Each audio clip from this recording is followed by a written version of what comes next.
Hi y'all, I'm Allison. Today is the big day and we are going to finish this book. That's right, we finally get to the conclusion and I cannot wait to find out what happened. So I have to warn you, if you have not completed the book yet, close your eyes, cover your ears, and make your way back out the door.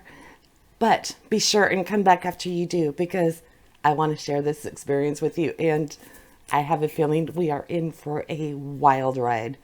So if you have finished it, grab a drink, grab a snack, and sit back, because you're going to see me comment and react and guess my way to the very end.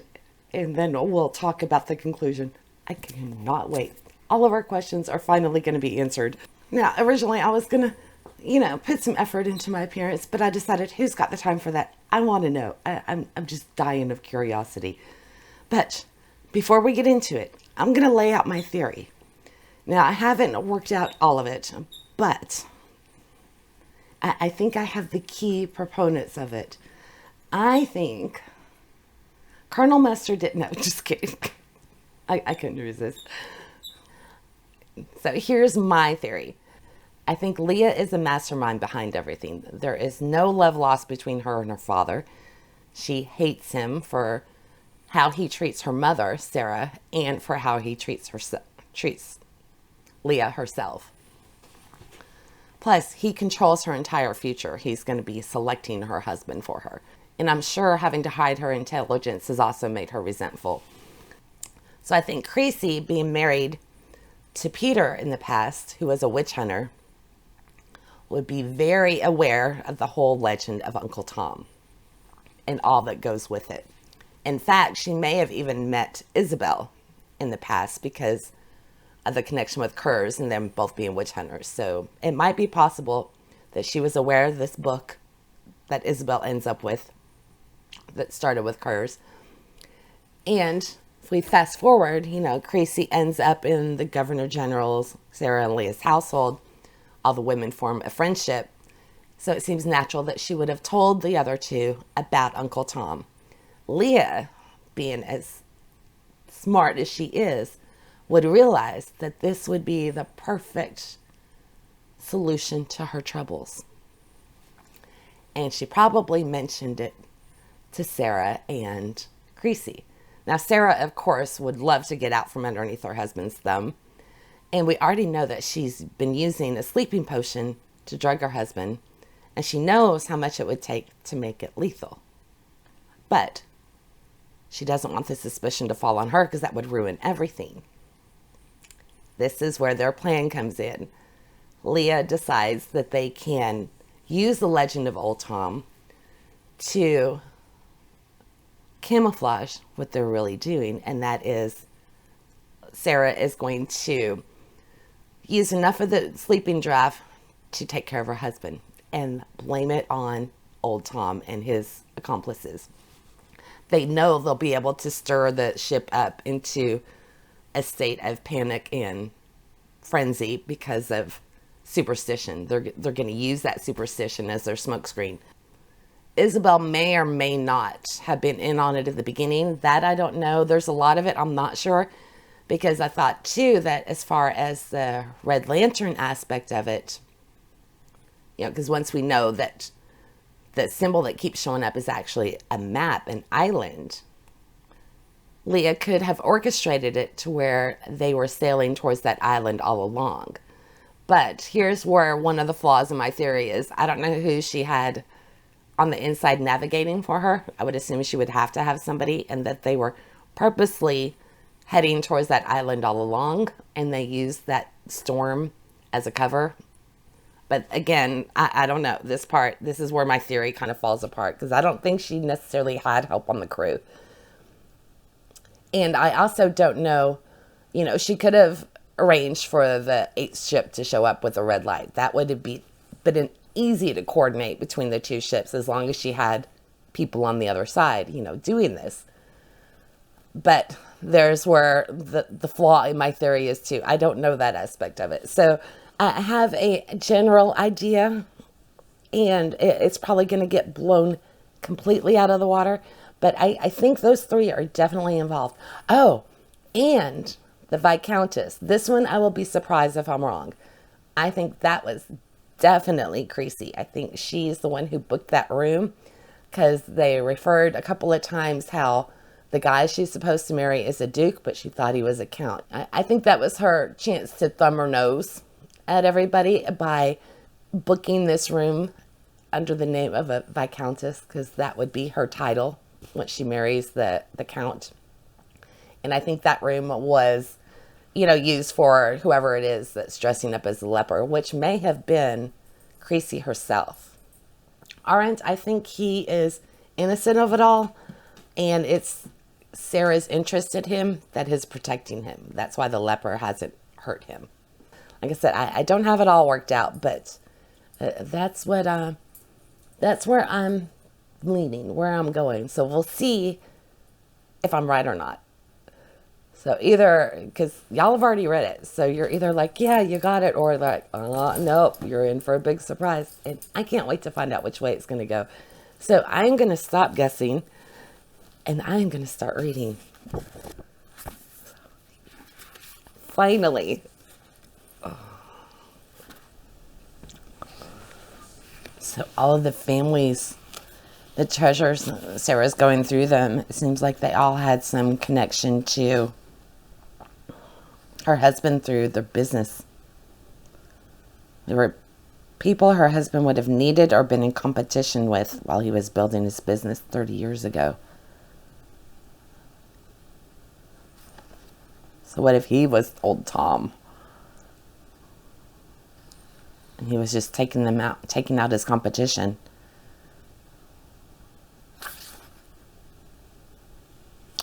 Was Peter targeting them and using them? Because it seems Creasy has been very money oriented. So is all of that, did her husband get all of that treasure actually from Creasy? Was this Peter's hold and this was Creasy's treasure all along? Maybe Sarah isn't in on it like I thought. Okay, I've worked myself up into it. I'm gonna stop and speculate, and I'm just gonna read and be like, what? Okay, wait, backtrack. Peter had been resplendent in his beautiful clothes, standing in front of their manor house. And he was, the witch hunter. And Sandra Kurz was dressed in rags and had to beg his congregation for alms. So, witch finding wasn't a profession you grew rich doing, yet Peter had. So she's saying it was all a reward for the families he saved. But Sarah knows better. So yeah, I think Creasy's I think she's in it up to her eyeballs. She came across as very unassuming and a flirt, no danger to anybody. So I bet she's very cunning. Yeah, then when they agreed to his terms, he dispatched Peter Fletcher to banish old Tom. Yeah, I think they just had a good old-fashioned racket going to not only eliminate their competition, but to build their own riches to begin with. And by this, I mean Peter and the Governor General. So, yeah, they didn't address why the General was always wearing a breastplate and they hid in the house. Okay, so I was wondering, what if she really is, Creasy is really Evelyn de Havilland? And she was playing the long con.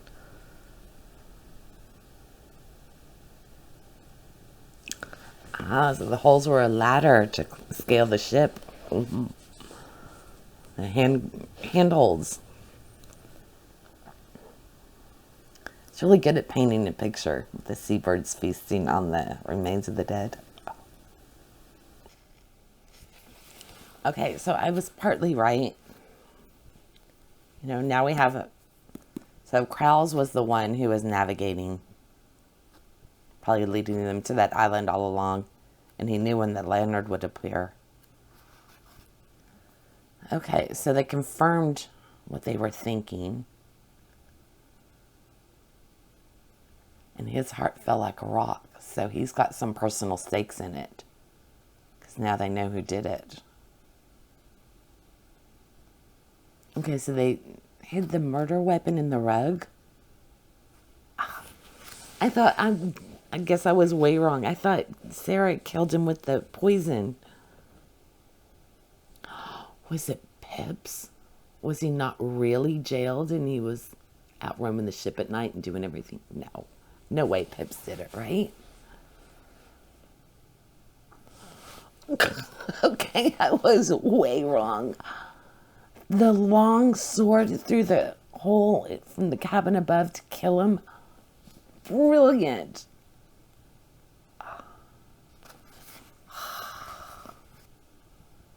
Okay, so what cabin are they in? Are they in the Viscountess's? Is that where he was above? Sarah was supposed to be up there. Or was it from below? Wait, what? Okay, so they are in Sarah's cabin. Wait, why isn't... So, Voss is in 1.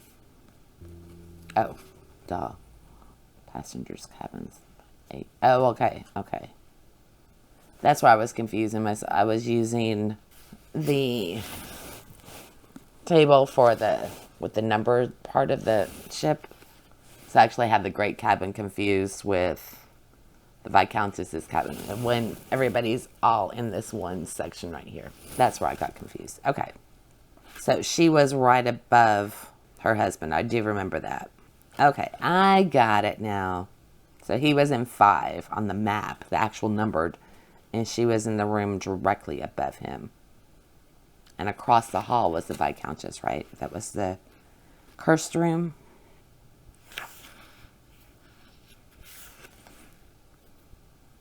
Ah, it's a candle sniffer. Wow. That is a pretty ingenious plan. Bravo to them pulling that off. That's... And you know what? I don't feel bad about it because he was despicable, beyond despicable, the Governor General. But, okay, so I was way off. I thought it was Leah and Sarah. They just lucked out, you know, that this other group of people had had enough. But man, they pulled that off without a hitch. So the leper climbed out of the water, straight up the side of the ship to the poop deck. He used the hatch to drop into the captain's quarters. Dried off, changed, so he wouldn't leave a trace. Collected the sword and went into Sarah's cabin. Yeah, so the dagger wouldn't fit through the narrow slit above his bed. And that's why they had to snuff the candle flame to make it look like... Well, nobody went in there. How did the dagger get in his chest? Or did I miss something? So, but the candle snuffer outside the room so they could reach in and put out the candle. That's brilliant. They thought of everything. But wasn't he... He was found with the cheap dagger in his chest, right? How did that happen? I assume they're coming up with a plan to get even with Dretch. Or do something about Dretch. And by they, I mean Larm and Arendt. Because Larm says he would like the chance to piss in his hat. And he was very put out with Dretch for coming up with the brothel idea. And for Arendt for agreeing to it so readily. Ooh, Isabel is... She's either very mad or very determined. Old Tom is not leaving the island. She's had enough. I'd be scared of the drunken musketeers too. They've proven what they're capable of.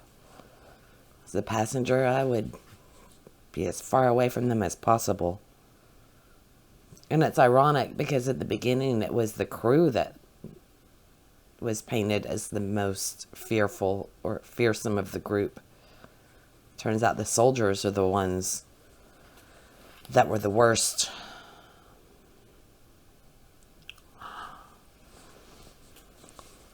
Uh-oh, I think Isabel has already acted. She's been dancing with the soldiers, and now they're starting to collapse one by one. Dretch just fell over at her knees. Okay, she only drugged them. They're going to tie him up. She drugged everybody, not just the soldiers. I didn't see that coming. She's going to make holy fire. Is Isabel about to kill everybody? Oh. Okay, I did not see this coming. I thought I was just in for a wrap-up of everything that I pretty much suspected. This was not it. And I am so glad. Is she about to burn Leah? I knew it about Creasy. Okay, I hope that was all staged, because Creasy's back was everything. I hope Isabel really wasn't going to burn Leah. Although it was very believable. Nope. That was that. So it all was, okay. She did very convincing job. I did not see that coming. That's a high-level way to get somebody to confess. I loved it. I was just hoping against hope that it was, all just an act to get her to confess, because I was looking for any way out of this situation for them, and that was the only one that there was. So, bravo. Loved that. Whew. The eighth lantern burst into life and exploded.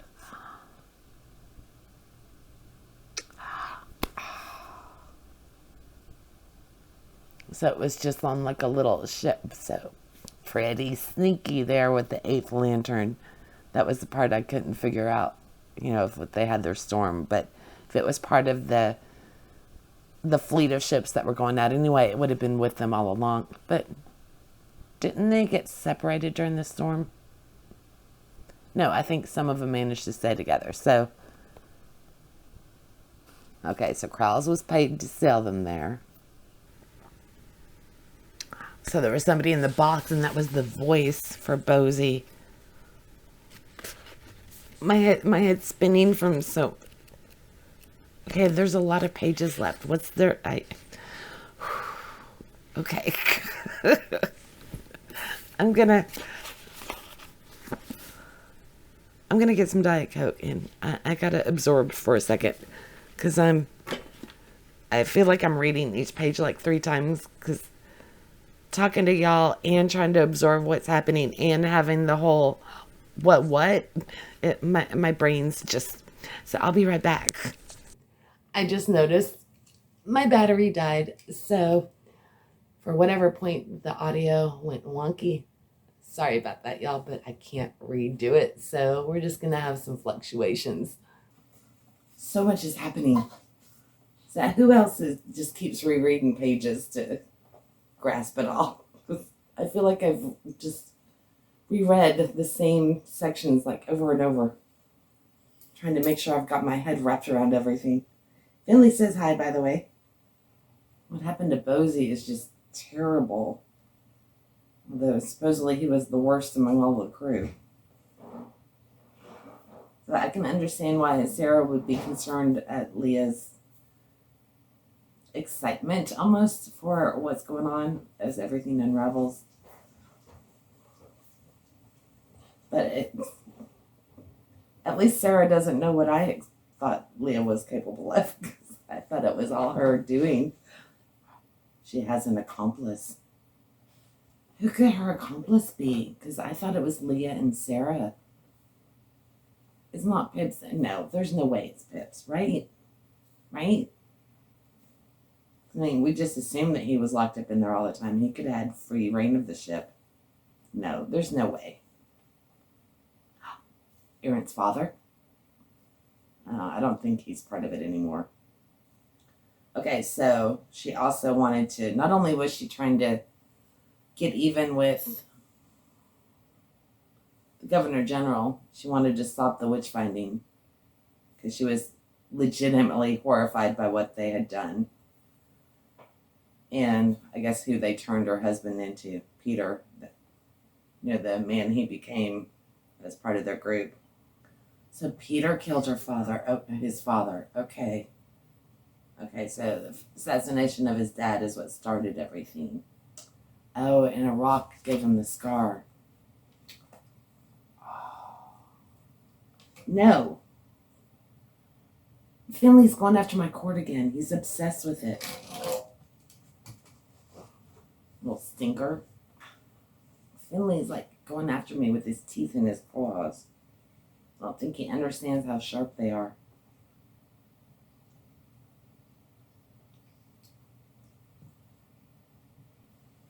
Wow, so it all stemmed back. Yeah, they just concocted a story once they saw the fear that was resulting from Arendt as a young boy putting the symbol on the doors. And it hatched this whole elaborate plan of old Tom as a way to eliminate his business competition. How sick is that? Yes, and Creasy's actually Emily de Havilland. I thought that was going to be the case. So that's why Voss was killed, because his records showed that Creasy actually paid for her own room. Oh, so Creasy put the dagger in after the fact. Okay, that's the part I was wondering. She was the one who found him. Yeah, and the candle had to be out. So the dagger, or the lack of a dagger, wouldn't be noticed. Okay, I see. Gotcha. So she stabbed him in the existing room. That is brilliant. So that was the catalyst. They were starting to go broke. So Peter was going to go back to his old ways. And he contacted Arendt's grandfather. I want to know whose name she keeps hiding, I have no theory on that, who her accomplice is. I really thought she was working with Sarah and Leah. Was I right about Pips? I started suspecting him way back when, knowing that he had free reign of the ship, being in that prison. So Egbert and Batman were in on it. They did the animal slaughter. Brother. Holy crap. Okay, I did not see that at all. So he was hidden in a cask. Alarm was. That's how the whispering. Little holes in the wall that were plugged with caulk. Genius. Yeah, she did want it. She wanted him to know. That's why. Viscountess. What's her face? So that's who he was in the room talking to for 2 hours. It was Sammy. I wonder what made him cry, though. Just the fear, knowing that they were coming for him. Wow. So that is a long con. Coyle. I remember that name, but I don't remember from where. The clerk accused of stealing diamond and fleeing to France.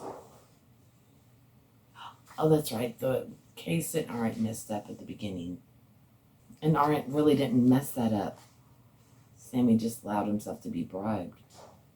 Wow. So he had that case right all along, and Harry's been doubting himself all these years because of it.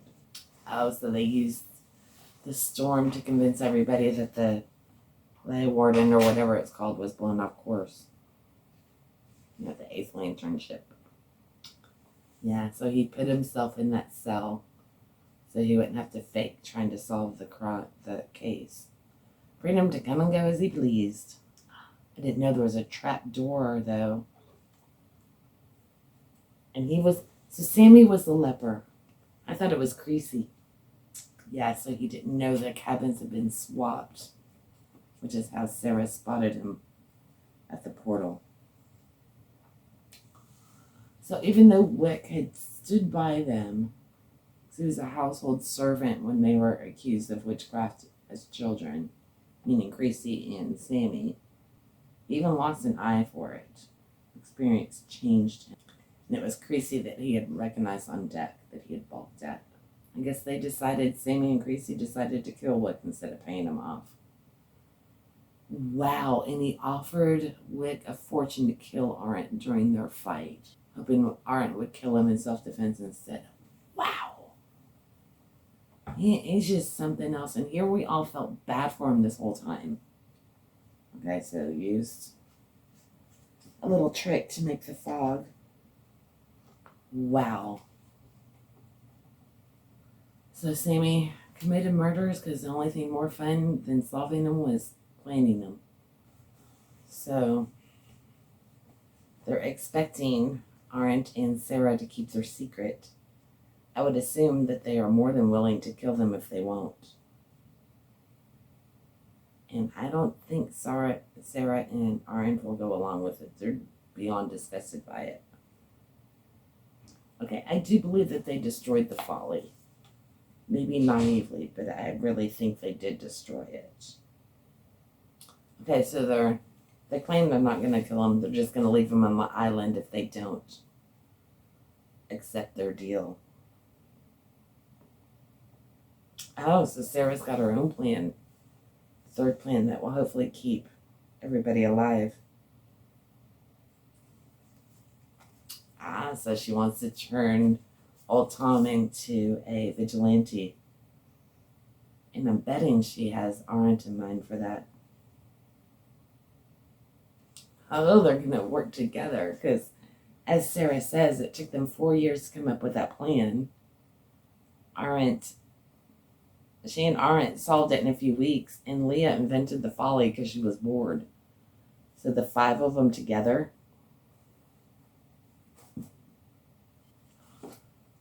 Okay, that was not the ending I expected at all, and it gave me I love that ending. I probably shouldn't love it as much as I do, but I love it. So they took down the bad guys, everybody who was unfortunately the collateral damage, among the passenger and the crew. They're going to get some of the spoils, some of the fortune to hopefully make their lives a little more bearable or easy after their own personal losses. And these 5 are going to team together and kind of go like the Scarlet Pimpernel type, making the nobles pay for the wrongs that they do, which actually will be twofold because it'll prevent Sammy from, creating his own crimes out of boredom. Although I do think Sammy's getting off a little easy for his past discretions. But this is a way to keep Sarah and Arendt and Leah safe too. I loved this, and I was not disappointed with the revelations. I was so afraid it was going to become anticlimactic after our last stop because so much had happened during that one that it's like, okay, if this is just the big reveal with just a list of facts, it would have felt, like I said, very anticlimactic, but we still had a lot of twists and turns that I was not expecting, and I should have known. I love Stuart Turton. Okay, I'm going to read the apology to History and Boats real quick, and then, yeah, okay. I like that. I wanted to turn up after the plot dust had settled. I love that. I love that. Sexy bodyguard Arendt wasn't my intention, but who cares? If you want sexy Arendt, you shall have it. I love that. And, our reading of this is gone with what he's saying here, that no 2 reading experiences are the same. But I think we did influence each other during the course of this just by discussing it and speculating it together. We made each other notice things that we probably wouldn't have on our own. At least I wouldn't have. I would have been devouring this, just dying to know what happened. And I probably would have missed so much. So anyway, that just That I like that. Yeah, and how you can't really peg Evelyn Hardcastle to one genre. It's their book. They can do whatever they do. I love it. It's not a book or historical fiction. I like how he said he did his research, and then threw away the bits that hindered the story. The story is the most important. History is the fiction. I like that. It's just got a historical setting. I want the details I tossed overboard.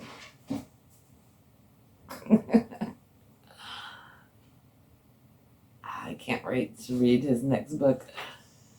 And I do have to say, on a side note, I just finally started Night Shift the other day.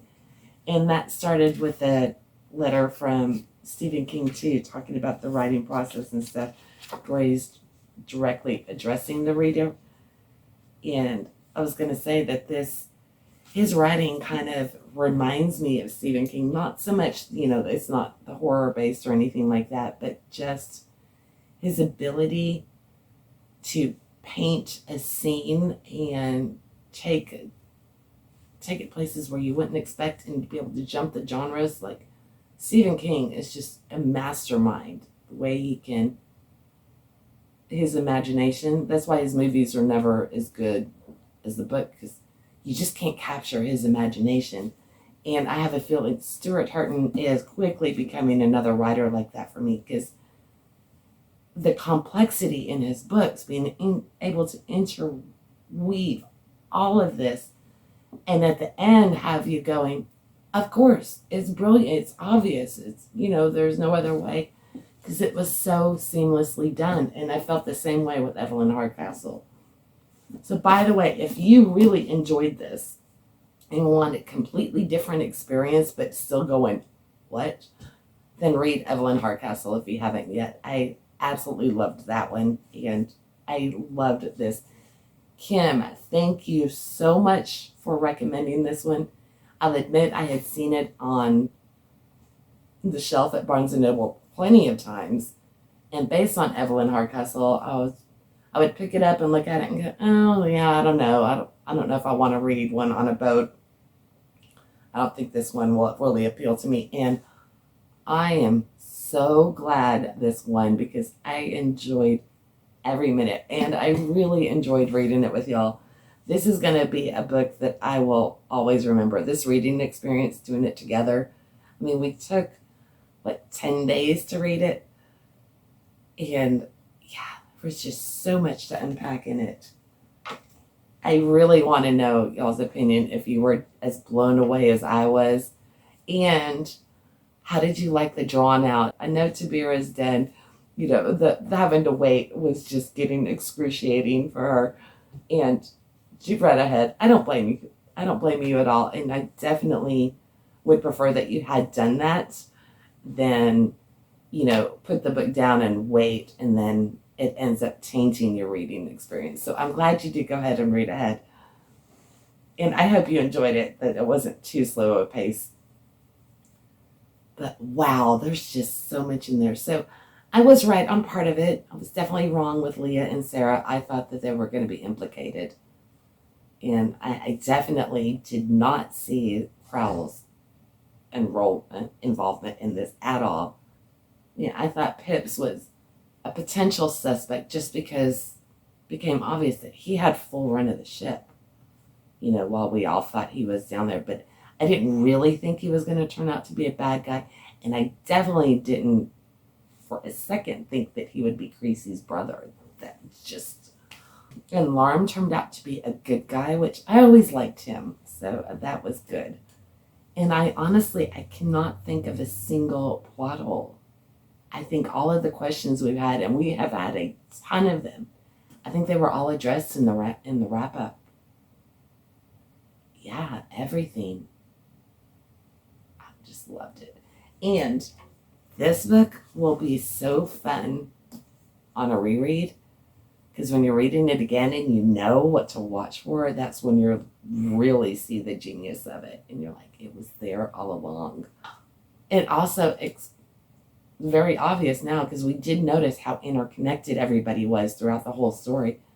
And that was by purpose, because they were, everybody on that ship is pretty much involved. Well, the key players, the officers and all that. They've been setting this up for years. Wow.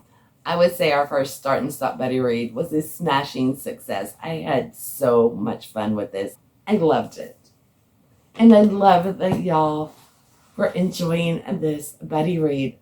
With that being said, I think the only thing left is good night, and thank you again, Kim, for recommending such an awesome book. I hope to see y'all very soon. Have a good one. Bye now.